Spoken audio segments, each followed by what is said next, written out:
Nadolig Llawen I bob un ohonoch chi. Dyna yw'r cyfarchiad yn dyfa. Nid yn unig ar ddydd Nadolig, ond ar y cyfnod sydd yn arwen tuag at y Nadolig, Nadolig Llawen I chi. Beth mae'n ei olygu'n iawn, y cyfarchiad hwn?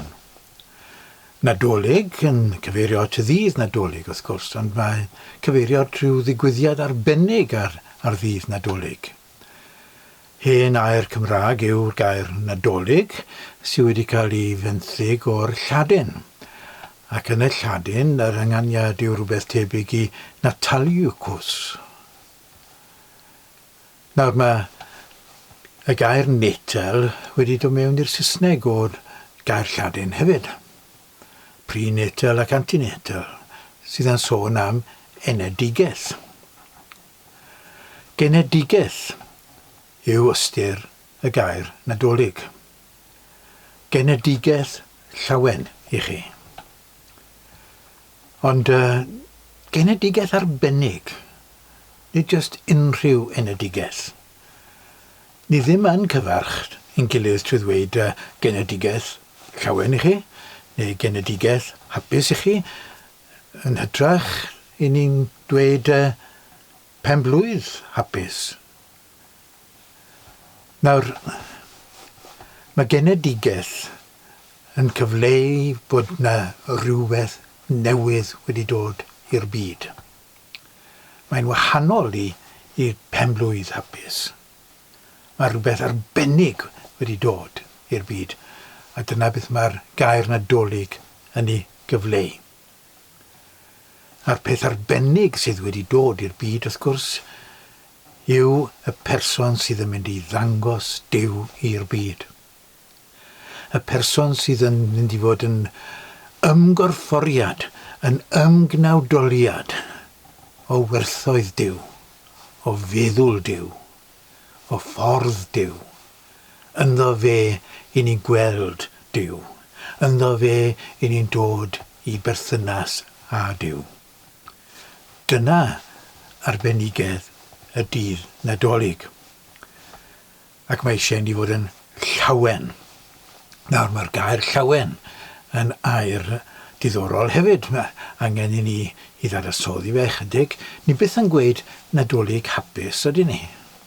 Falle bod rhai pobl yn dweud yn cyfieithu Happy Christmas neu rhywbeth fel ni, ond dwi ddim yn arfer gyda ni yn ein plith ni fel Cymru Cymraeg I ddweud Nadolig hapus, Nadolig llawen. Mae'r gair llawen yn cyfleu rhyw lawenydd dyfnach o lawer na mae'r gair hapusrwydd yn ei gyfleu. Ar feisydd Bethlehem yn ôl Luc yn yr Efengil, mae'r angel yn ymddangos i'r bugeiliad. Ga I ddarllen y darn bach na. Fi siw bod chi wedi clywed ugeiniau o weithiau'n barod eleni, ond bydwch y phoeni. Mae'n werth I glywed eto. Mae'n wych iawn o bortread o'r hyn a ddigwyddodd. Yn yr un ardal, yr oedd bugeiliad allan yn y wlad yn gwarchod I praidd liw nos, a safodd angel yr arglwydd yn ei hymyl, a disgleiriodd gogoniant yr arglwydd o'i hamgylch, a daeth arswyd arnynt. Yna dywedodd yr angel wrthynt, pidwch ag ofni, oherwydd wele, rwyf yn cyhoeddi I chi, y newydd da, am lawenydd mawr a ddaw i'r holl bobl. Ganwyd I chi heddiw yn nhref Dafydd waredwr, yr hwn yw'r Meseia, yr arglwydd. A dyma'r arwydd I chi. Cewch hyd i'r un bach wedi rwymo mewn dillad baban ac yn gorwedd mewn preseb. Yn sydyn, ymddangosodd gyda'r angel dyrfa o'r llun efol yn moli Duw gan ddweud gogoniant yn y goruchaf I Dduw ac ar y ddeiar tangnefedd ymhlith y rhai sydd wrth I fodd. Ie, mae'r angel yn cyhoeddi newyddion da am lawenydd mawr a fydd i'r holl a ddaw i'r holl bobl. Y newyddion da yw'r hyn y mae llawenydd mawr yn mynd i ddod i'r holl bobl. A'r llawenydd mawr hwnnw wrth gwrs yw y waredigaeth. Y llawenydd mawr hwnnw yw'r hyn ni wedi sylwi arno yn ystod tymor yr advent, yr hyn sydd yn mynd i ddigwydd y traws newid yma Duw yn bwriadu i gyflawni. Ac mae'r person sydd yn mynd i wneud hynny, y gwaredwr, y Meseia, yr arglwydd, wedi dod i'n byd ni. Llawen hewch.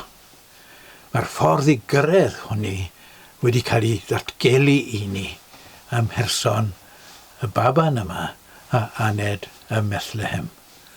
Llawen hewch. Ond, dyw pawb ddim yn llawenhau. Nid ffordd y cyfoethogion yw ffordd y person yma.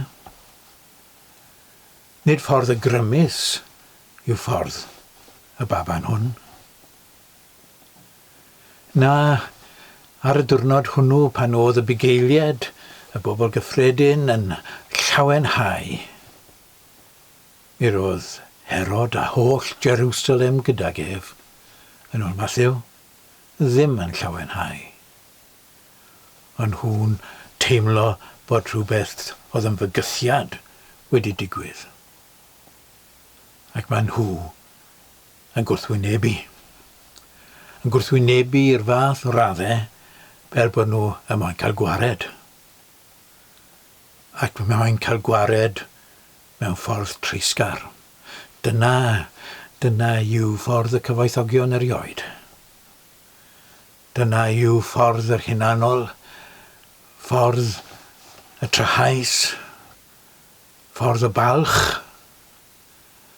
ffordd y grymus erioed. Defnyddio trais i gael gwared. Na, nhw ddim yn llawenhau, a digwyddiad bod pobl o'r math yna yn llawenhau y dyddiau hyn hefyd.